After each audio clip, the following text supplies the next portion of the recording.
আমরাই বিশ্বকাপ মানি না, এটা সাজানো নাটক। মেসি ভাইয়ের হাতে কাপ তুলে দেওয়ার জন্য ফিফাই নাটক সাজাইছে। না জসা, সব মিছা কথা। আমার নামে 1 টাকার দুর্নীতি দেখাইতে পারলে আমি পার্লামেন্ট ছেড়ে দেবো। আর নাটকের কি দরকার? ডাইরেক্ট কাপ তুলে দিলেই তো হয়। হুইটাই অন্য দলের হেনস্থা করে।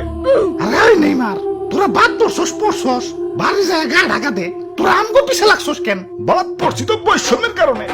তোমাকে দলের খেলা পরে দুর্বল দুর্বল পার্টির সাথে, আর আমাকে খেলা পরে শক্তিশালী দলের সাথে। বৈষম্য বিরোধী আন্দোলন করি নাই, এটাই তো ভাগ্য। এই টাকলাই দুর্নীতি শুরু করছে। আমার টাকলা গুলি কেন? এই অর্ডার অর্ডার এত চিল্লা চিল্লি কালা, এটা কি জসকোট না হাট বাজারের চার দোকান? একবারে গণহারে কিন্তু জেলে ঢুকামো সবটিরে। জেলে ঢুকাইলে তো সবাই টাকলারে ঢুকাম। অবজেকশন মাই রড, আমার মক্কেল সম্পূর্ণ নির্দোষ। 2 টাকলায় একখানে হয়েছে। অর্ডার অর্ডার, আমরা কাউকে পার্সোনাল অ্যাটাক না করি। মেসি ভাই এবং এই টাকলা মানে এই ভদ্রলোকের নামে যে অভিযোগ উঠেছে, এরা নাকি ঘুষ আদান প্রদান করেছে। মেসি ভাই নাকি ফিফাকে কিনে নিয়েছে।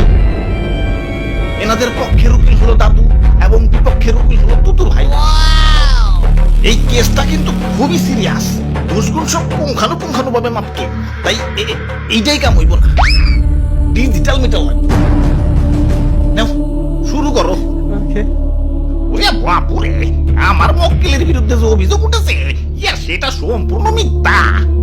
একবার কি চিন্তা করছেন তো সাহেব? ইয়া ফিফাকে কিনে নিবে, এত টাকা মেসি ভাই কই পাইবো?